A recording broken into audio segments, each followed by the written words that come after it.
So as we move on again, we're going to have a look at what happens when we combine two independent random variables while they're in probability generating form.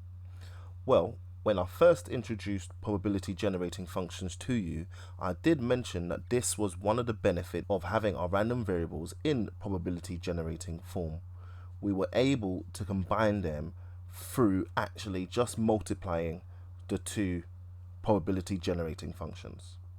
I'll put a quick window of the video where I was referring to this, and if you notice, we had two options. Either we used the probability generating function, or we had to make a sample space diagram and then a probability distribution table, and we had to work out each of those probabilities individually and by hand. Well, the alternative to that was to actually just find the product of the two probability generating functions, and we could use that to generate the new probability generating function.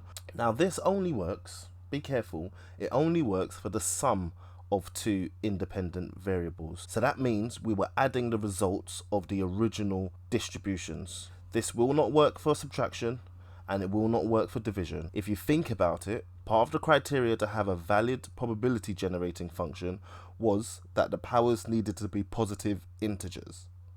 If we start subtracting polynomials or dividing polynomials, we're not guaranteed to get positive integer powers. So this technique will not work for subtraction or division. Multiplication is really repeated addition, so we could reform that. In general, if we're looking for the combination or the sum of two random independent variables, x and y, if we were to sum them to get the distribution z, we can find the probability generating function for z by multiplying the probability generating function for x and the probability generating function for y. Let's try another example. So here we've been told that we have two independent discrete random variables, perfect, x and y, and we have their probability generating functions, and they're exactly as shown in the question. We've been asked to find the probability generating function for a new random variable z, which is a combination of x and y. Not just a combination, it's the sum of x and y. So this is perfect, optimal situation, exactly what we're looking for.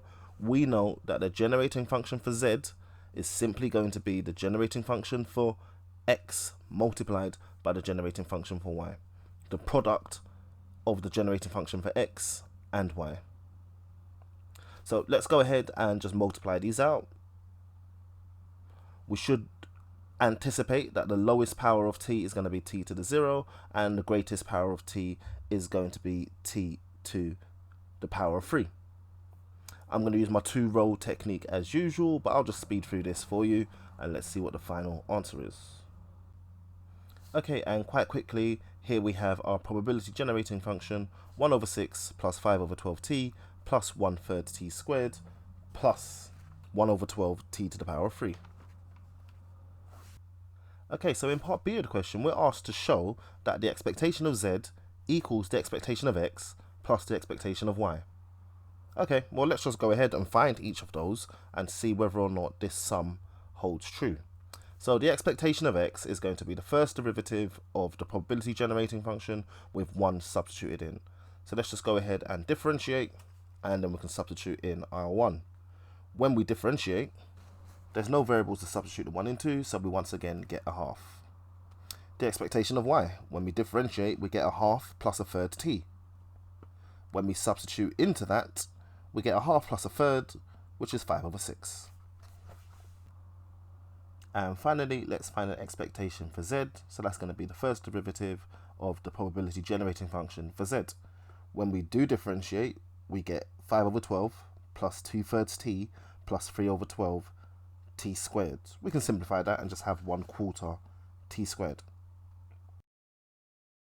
If we substitute 1, we basically eliminate the t variable from everywhere that it is, and we get 16 over 12. 16 over 12 simplifies down to 4 over 3.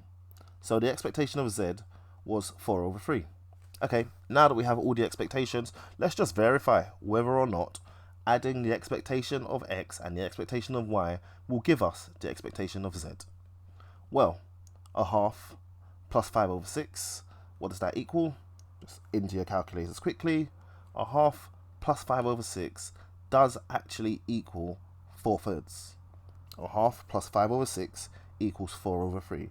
So it is indeed true that the expectation of x plus the expectation of y equals the expectation of z. Okay, so we can actually transform a probability generating function through linear coding as well.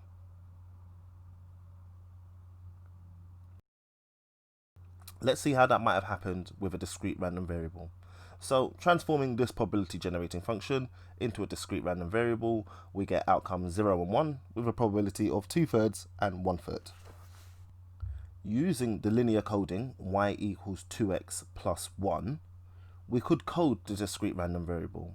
It would simply mean taking each of the outcomes, multiplying it by 2 and adding on 1.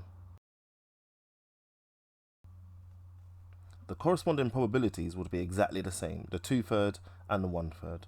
But 0 multiplied by 2 plus 1 is 1, and 1 multiplied by 2 plus 1 is 3. So this would be the probability distribution for y. Well, let's see that in terms of a probability generating function. We get 2/3 t plus 1/3 t to the power of 3. Okay, so we were asked to verify whether or not the probability generating function for y fits the form that's shown. So let's go ahead and see if we can get there. I'm going to factorize out the t, and I recognize at this point that this is very similar to the generating function that I have for x, except instead of t, I've got t squared.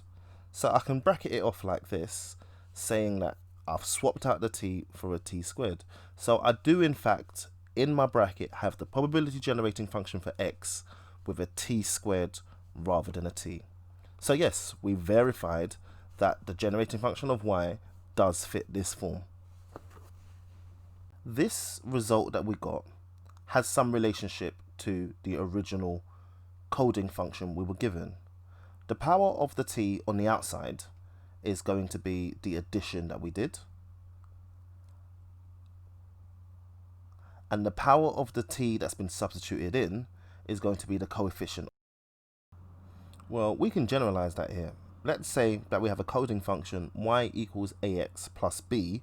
Well, it would then be true that the probability generating function of y is going to be t to the power of b multiplied by the generating function of x with t to the power of a substituted in. And this will be true for any linear function that you have in this form. So for example, y equals 5x plus 7. Well, the generating function of y is going to be t to the power of 7 multiplied by the generating function of x with t to the 5 substituted in. If we had y equals 3x plus 10, the generating function of y, can you get there before me? The generating function of y is going to be t to the power of 10 and the probability generating function of x with t cubed substituted inside.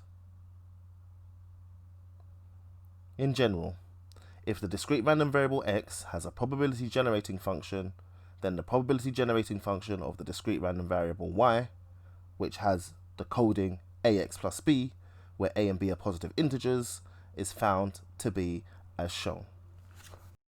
Okay, so you'll get used to this, especially after you've done a little bit of practice. This formula is not given to you in the exam formula booklet. As with all your formulas, I do expect that with regular practice, you'll commit this to memory regardless.